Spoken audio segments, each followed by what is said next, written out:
Hey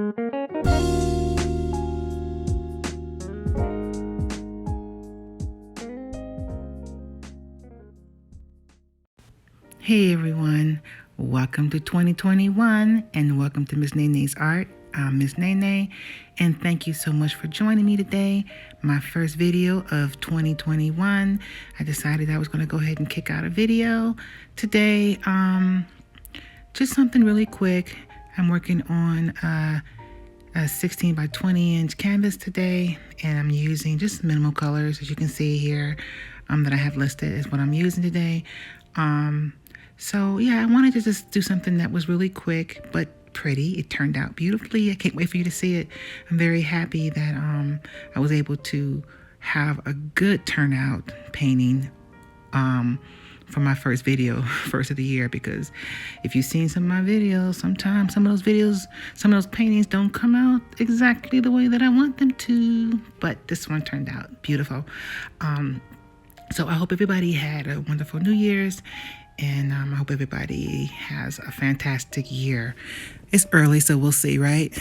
So enjoy the video. Let me know what you think in the comments below, how it turned out. I'll come at the end on the dry results, and I look forward to reading your comments. Thanks for joining me today, guys.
Okay, so here we are. Here are the wet close-up results. Look at that blue. I don't know what is it about this paint, these paint combinations that make this turn blue. This happened before. I believe it has to be the color shift and the shimmer, the Deco Art shimmer green. I think for some, and maybe even the silver. I don't know. It changes to a blue color. But you can see the aqua flash. And the white that you see, now for those, like I said, who haven't been here before, the white is the Deco Art Americana shimmer paint. They go on white, and then as it dries, it will turn to the color that it's supposed to be. And in this case, it's going to be a light aqua greenish tone color. Beautiful metallic color. Here come the dry results. You'll see. See? Look at that. Oh my God, that is so beautiful. That whole white area and the white that you saw earlier in different areas are all this beautiful shimmery aqua green color, along with this beautiful blue. I can't get over that. The blue, the silver, looks beautiful. That looked like a little bit of gold there, which is another odd color that just kind of came out of nowhere. But look at this. Turned out beautifully. I am so happy that my first painting for 2021 turned out so beautiful. Let me know what you think. Do you think that my first painting for 2021 turned out pretty good? Let me know in the comments below. I love to read your comments. I appreciate your feedback. And if you like this video, please consider giving me a thumbs up. That'd be awesome. And even better, subscribe, because I have a lot of things coming up very soon. I'm going to be doing a planetary collection pretty soon using all round canvases. I'm working on that. Have to get the color combination, everything right. But look for that. That's going to be so awesome. I can't wait to do it. Thank you so much, guys. I appreciate you. And I am looking forward to 2021 with new content, new experiments, and everything. Take care and be safe. Bye-bye.